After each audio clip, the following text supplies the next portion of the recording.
여전히 하나님의 섭리를 부정하게 되시나요? 그분께서 악을 정복하실 능력과 의지가 있으신지 의문이 드시나요? 아마도 그런 믿음을 맡고 있는 개인적인 상처나 큰 어려움이 우리 안에서 작용하고 있는지도 모릅니다. 또 악이 팽배한 듯한 이 세상에서 이러한 의심이 드는 것도 당연한 일입니다. 빼앗고 괴롭히고 보복하고 부당 이익을 취하는 이 세상 만사 속에서 우리는 온갖 악을 경험하지 않습니까? 그래서 무엇이든 선으로 이끄시는 하나님의 보살핌과 섭리에 대한 의문이 커질 수 있습니다.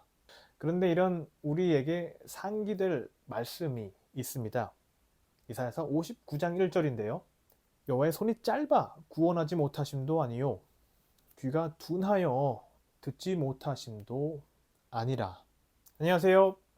사랑이신 하나님이 왜 악을 허용하시는가? 두 번째 편입니다. 오늘은 몇 가지 주요 원칙을 살펴보겠습니다. 첫째는 먼저 하나님의 섭리는, 그러니까 주님의 섭리는 엉망진창 무질서 가운데서 선을 이끌어 내신다는 것입니다.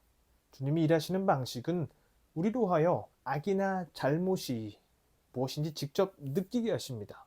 우리로 하여 피부로 느끼게 하시고 우리 마음을 깨우십니다. 우리는 어릴 적 가족 내에 상처를 입고 더 나은 부모가 되려고 하지 않습니까? 폭력과 중독을 잊고 더 나은 사람으로 도약하려 하지 않습니까? 그렇다면 사회는 어떻습니까? 과거의 못된 악습을, 그 제도를 개선하고자 분투하지 않습니까?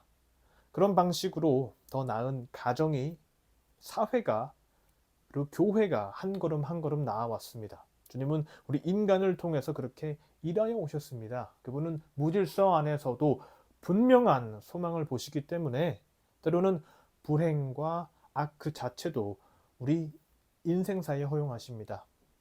이 점에 관해서는 하나님의 섭리 275항에서 284항을 참고하시기 바랍니다.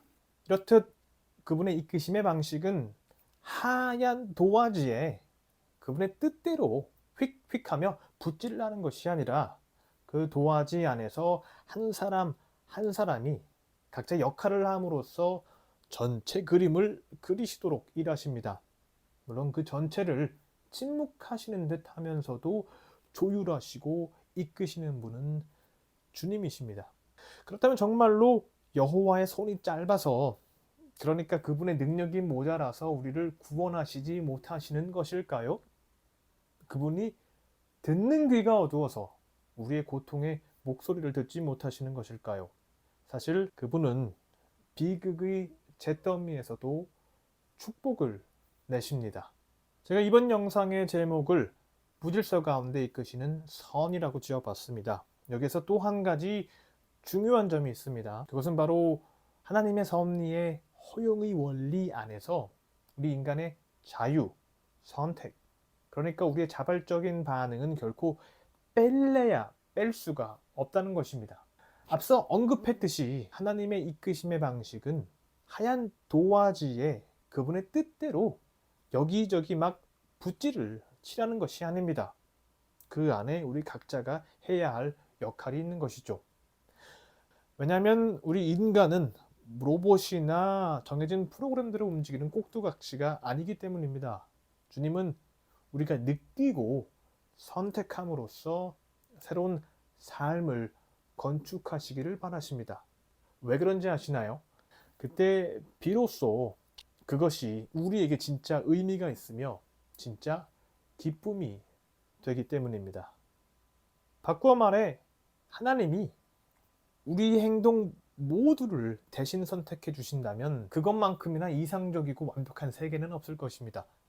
하지만 그렇게 된다면 우리는 아무 생명력이나 반응력이 없는 인형극의 인형이 되어버립니다.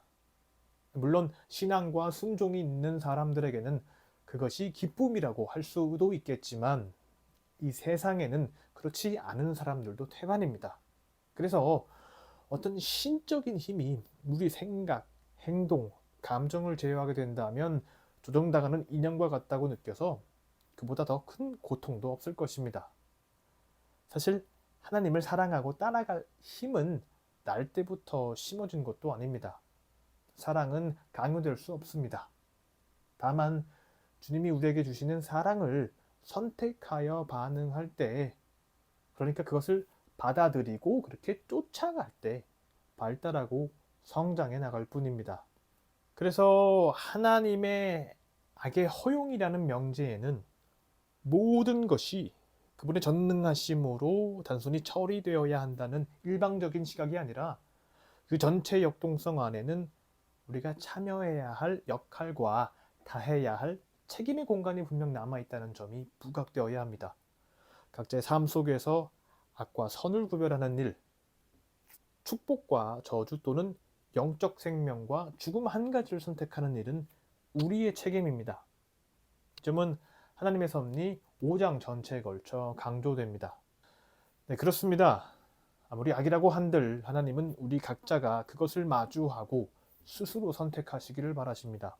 악을 경험할 때에는 무엇보다도 고통스럽지만 반대로 그것과 대항하는 삶을 구축하는 것만큼이나 큰 의미가, 기쁨이 되는 것도 없습니다. 상처를 잊고 따뜻한 가정을 꾸리는 일, 악습을 끊고 새로운 제도를 도입하는 것처럼 말입니다. 물론 우리는 서투릅니다. 실수도 하고 현실을 회피하기도 하고 심지어 하나님을 향해, 주님을 향해 광분의 주먹을 휘두르기도 합니다. 하지만 하나님은 결코 우리 인간에게서 자유를 빼앗아가거나 선택의 고뇌를 빼앗아가지는 않으십니다. 그렇게 하신다면 우리의 진짜 잠재력은 시험 때에 오르지도 못하게 될 것이며 꽃을 피워볼 여지마저 없어지게 될 것입니다. 이것은 아이가 엄마와 아빠 품에서만 크기를 바라서 영원히 세상에 때가 묻지 않게 하도록 세장이라는 집 안에 평생 아이를 가두어두는 일과 같지 않을까요? 그 아이는 자신의 삶을 산다고 할 수 있을까요? 답답하지 않겠습니까? 비록 실수하고 때를 뒤집어 쓴다고 하더라도 스스로 선택하는 삶이 인간의 삶의 핵심이 아니겠습니까? 물론 하나님은 그 길에서 가르치시며 보호하시며 또 그 길의 끝에서 우리가 모두 주님과 이웃을 선택하고 사랑하도록 인도하십니다. 그 밝은 소망을 바라보시기 때문에 사랑이신 하나님은 때때로 악을 우리 인생사에 허용하십니다. 마지막 세 번째 편에서는요, 혼재된 상태에서 성장의 방향으로 이끄시는 섭리라는 제목으로 찾아뵙겠습니다.